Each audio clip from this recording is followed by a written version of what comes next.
Warning, the Stone Age Gamer includes a lot of bad language. Cover your mother ears.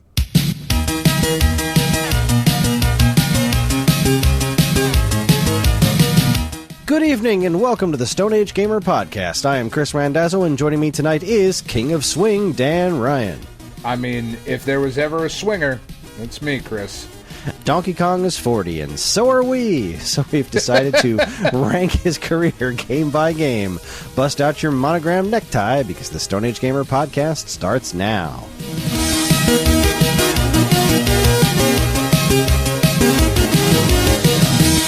Hello, everybody. This is episode 367. It's the week of July 16th, 2021.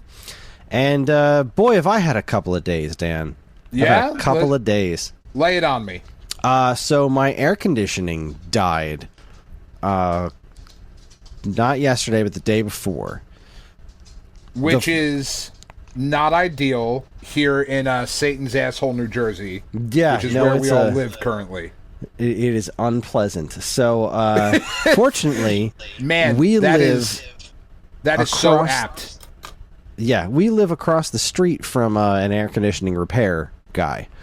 Owns his own AC repair company, so that's pretty awesome. So we went and knocked on his door, and he came right over. He switched out a fuse. One of the fuses blew. I was like, all right, well, this should do the trick. We sat there, watched it run for a bit, and it was all good for about an hour. And then it pooped the bed again. And no, this was this all yesterday? Yeah, this was all yesterday. Never mind, I'm crazy. So this was yesterday where it died a second time. And then he came over and he replaced both the fuses.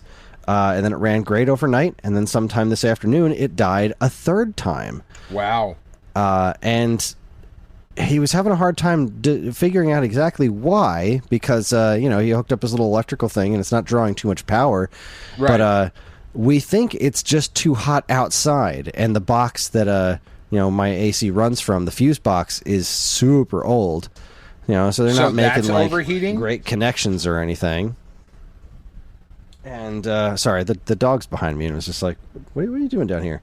So anyway, it was out for most of the day because he was out on other jobs when it died. Right. So he did come by and like hook it up directly to our internal box, which so it's up to the breaker box. So it's running fine now, but it's been running fine for like maybe a couple hours.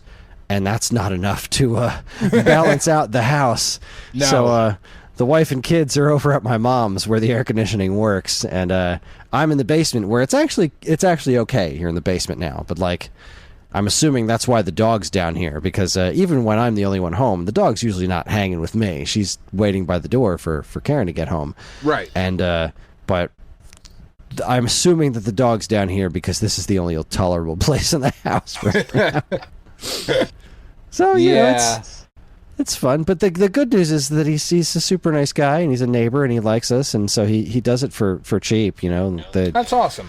He fixed everything the first time around for like $50, and then when he had to come back, he was like, no charge. It's we tried to figure it out, and we'll figure it out when we figure it out. So when he gets the new box, it'll be like $60 or something like that. So that's not terrible. It's fantastic. You kidding me? For something as important as air conditioning and no rapture, no pleasure, no exquisite bliss greater than central air. Exquisite sin greater. Exquisite How very dare sin. you? Sorry.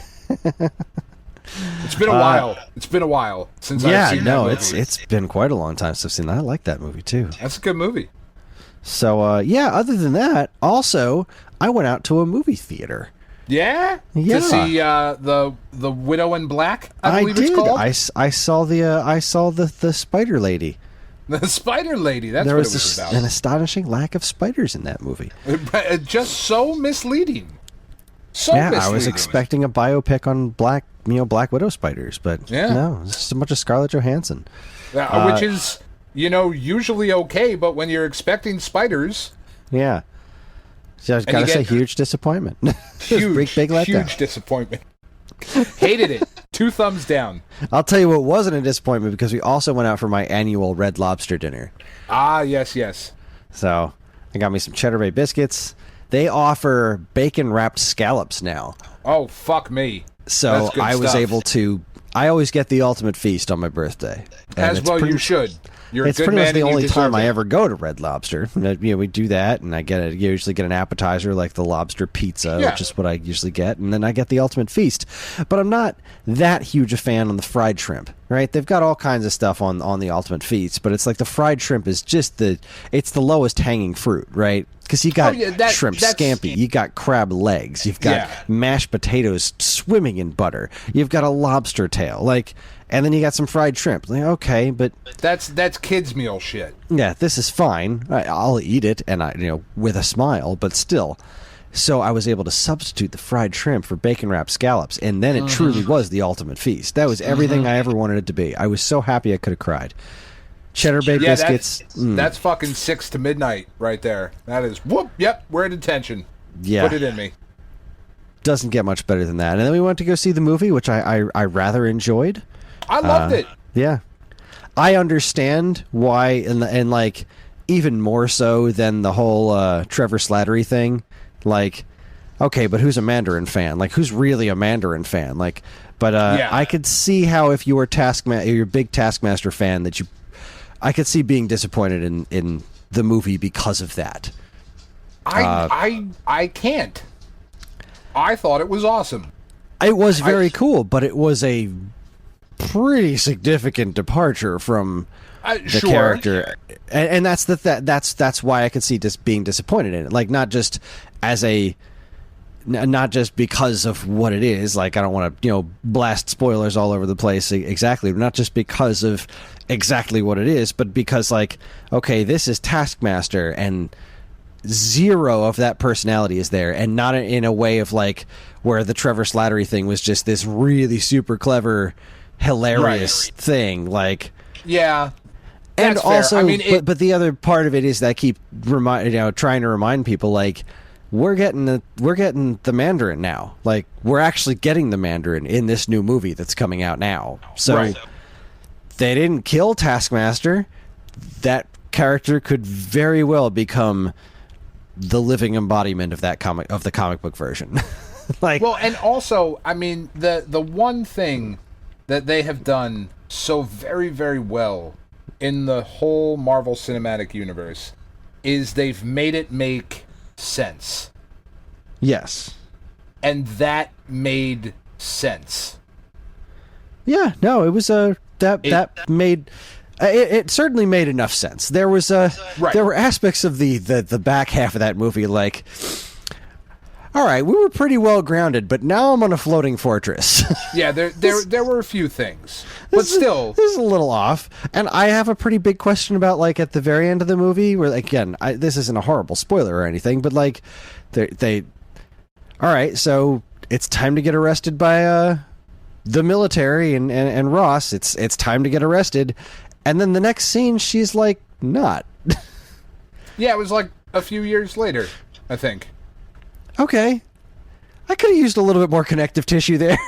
It was. I think what's amazing about this movie is that it takes place so very firmly in between scenes in Captain America: Civil War. It doesn't even like take place after that movie. It takes place in between a scene of that movie. I feel like it takes place pretty firmly between that movie and Infinity War, really. Well, I mean, it can't. It's very well after that, but it can't, because that very last scene in this, not the very last scene in this movie, but the last scene before the credits is right before they go in whatever the ending scene is in Civil War, where Steve Rogers shows up to break everybody out of the raft. That's how we got there with Natasha. But, like, when did she hook up with Steve? Like, After... I assumed that she was going to go break everyone out of prison because she didn't know Steve already did it. That, from what I understand, from what I don't think it might have been one of the producers or writers or something. They were like, no, this is what happened. Like, she goes to get Steve, and they both go, like, she's in the shit, while Steve is down there breaking them out, and then they make their break for it, and then Infinity War starts. Huh. Well, you know, yeah, I don't know. I that definitely could have been explained in the movie. It definitely could have been. But still, I rather enjoyed it. Could have handled that. But you know, it is what it is. I very much enjoyed it. And they I think, with the Ursa exception of Major. that tiny little scene, this movie could really just. I don't think it makes a lot of sense for it to be watched, you know, in release order. Like, it really just doesn't make sense to watch at the time. Like it doesn't make sense to watch it now. This movie should be watched after Civil War. Yeah. Because those other little bonus scenes, especially the post-credits one, like, I think that works as a way cooler mystery setup than it does, you know, now with the knowledge. Now imagine not knowing that Nat dies and not knowing, like, what's going on. Like, oh, okay, so now this mystery woman shows up and she's hiring her sister to kill... Wait, Hawkeye's responsible for her death? How does that work out? And then eventually seeing that in Endgame, that would have been pretty neat. I'm assuming there's got to be a thunderstorm out there because my dog is freaking out right now. Yeah, it was bad up here. It was the thunderstorms are terrible, right? Because we have all the dogs. Yeah. The only good thing about the thunderstorms currently is that it's time where when I go outside, I don't have to switch into spotted lanternfly murder mode because they're all hibernating at the moment, or they're hiding from the water. And I have, over the last week, if I've killed 2, I've killed 2,000, Chris. Wow. It is fucking absurd. And we put the pool up this weekend, and boy, do these guys not know how to fucking swim. And legitimately, I went to the pool today because I think the pool has a leak somewhere, which is not a good thing for a pool to have. But I went to get into the pool to see if I could, like, feel around on the bottom by the seams and shit, whatnot. And no shit, from yesterday to today, I probably scooped out 250 lanternflies from my pool today. Wow. You got to get those graded and put them on eBay. Don't fucking start. Don't start. We got a lot of show. We do. Do you guys have them down by you yet? I mean, because you're only like an hour away, but I haven't seen them. We've gotten them. stuff in the mail about them, like, you know, if you see these things, kill them dead. But I Kill them haven't instantly. seen. I haven't seen them. Well, because here's the fucked up thing. Last summer, in my town, in my yard, I saw 2 adult lanternflies. This summer, legitimately, I have killed 2,000, 3,000 of the nymphs. Over 1 year. Wow. They have just exploded. Yeah, that's terrible. It's almost like it's the end of the world, Dan. It really fucking feels like it. And, like, you know, worldwide plague, record-setting heat, locusts. Going on the town Facebook page, everybody is in the same boat too. They're like, I don't know, man. Let's fucking kill them all. So I'm like fucking John Goodman in Arachnophobia. I'm gonna head out there with a blowtorch and shit. And you know, the fucked up thing about it is that they look so cool. Like, they're such cool looking little bugs. Yeah, they are. Like, you don't want to kill them, but then then you do, because they're awful and they'll eat and destroy everything. They started in Pennsylvania, and now they're in Jersey and Delaware, and pretty soon the rest of you guys, like, I know we got listeners out in Ohio and the Midwest and shit. It's coming, guys. You guys are fucked. I'm sending you a few in the mail just to get it kickstarted. Here you go, guys. Enjoy this shit. That's weird. Man. I'm not hearing any thunder, but my dog is doing she's doing the thunder dance right now. She is pacing around, panting like crazy. She is unhappy. That sucks. Yeah. But at least she's down here where it's cool in the basement and she can hide under my desk. Just stay under there. Where are you going? There's nobody else in the house. We're all good. It's just, it's a shame that dogs are just so stupid. Right? It's thunder. It's a part of nature. Just stop it. It's not going to get you, you fucking moron. Like, what's wrong with you? I know. And Dozer, it's every time the thunder rumbles or the ice machine makes ice or anything, what are you doing? Shut the fuck up.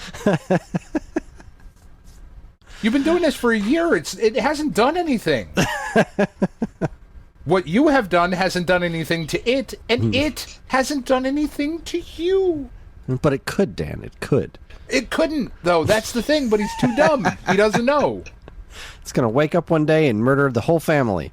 The dog could have prevented it. You would think his ass was on fire. It is absurd. Every fucking noise. All right, what kind of video games you been playing? Oh, I mean, you know the answer to that question. I've gone through... So, it's funny. I have everything in the live series collection now in the show. Because I was buying tons of packs when they had the pack sale, and flipping cards to buy more packs, and flipping cards to buy more packs. And eventually I pulled Mike Trout. I was like, fuck yeah, Mike Trout. That's amazing. I'm going to sell Mike Trout. I'm going to buy the rest of the cards I need for the live series shit. And then I'll have the big cards that are part of that collection. And hopefully the cards will play really well. It's Chipper Jones. It's David Ortiz. It's Alfonso Soriano. They're really good cards. They're all 99 overall. Love to have them. So I was like, I need all these other cards. And I played through a little bit. I sold the Mike Trout. And then I happened to pull one of the cards that I needed to buy, which was Garrett Cole. And that one was selling for like 150,000 stubs. So I was like, all right, sweet. There's 150,000 stubs that I don't have to spend. I sold the Mike Trout for 475,000. And then there was a content update this past Friday, and I had invested in some gold level cards that I bought. I bought Ozzie Albies, who's a second baseman for the Atlanta Braves. He's been having a really good year, and his live series card was going for around 1,000 stubs, because that's the minimum price that you can pay for a gold level card, right? So I went and I bought 20 of them for 20,000 stubs. I was like, he's having a really good year.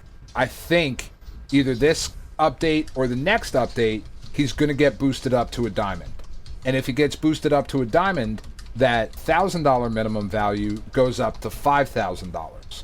So if I invest 20 and he pays off this week, then I sell all of them that I bought for 20,000, and I make 80,000 because I'll sell it for 100,000 total, right? And indeed, he went diamond. So I was like, all right, fucking sweet. I'm like a genius stock market broker now, and so that's great. me and Leo DiCaprio just fucking sitting here. So I was able to finish off all of those cards. And now I was like, well, fuck, if I buy all these cards, I'm not going to have any stubs for anything that comes out later. Well, that's not true, because I'm already back up to 200,000 stubs. Because I don't have anything to spend them on right now. So, as in life, Kris, the more you have, the more you get. You know what I mean? Like, it sucks being poor, but when you got shit, you just seem to get more shit. It's fucked up how that happens. And indeed, I was correct. This David Ortiz card and this Chipper Jones card in particular are fucking awesome. Because right now the main event that's going on in the show is called the Moonshot event. Because right now the Home Run Derby, as we are recording this, I don't know what is happening. I'm recording it. It's taking place in Colorado. Okay? And because Colorado is so elevated, when you hit a baseball in Colorado, it give or take a couple feet, but you're usually looking at 25 to 30 extra feet of distance on a ball that you hit, right? Just because of the elevation and the weather, and they have a humidor in the stadium that they don't turn on for the home run competition. It's a whole fucking thing. So they have this event going on in the show right now where you take your best hitters, and you can, when you build your team, the only pitchers you can take are common level pitchers. So I'm up there with like nothing but 99s going up against like level 60 and 50 cards, which is what we're all pitching with. But, I mean, they fucking called it the Moonshot event, and they were 100% correct. I'm just hitting fucking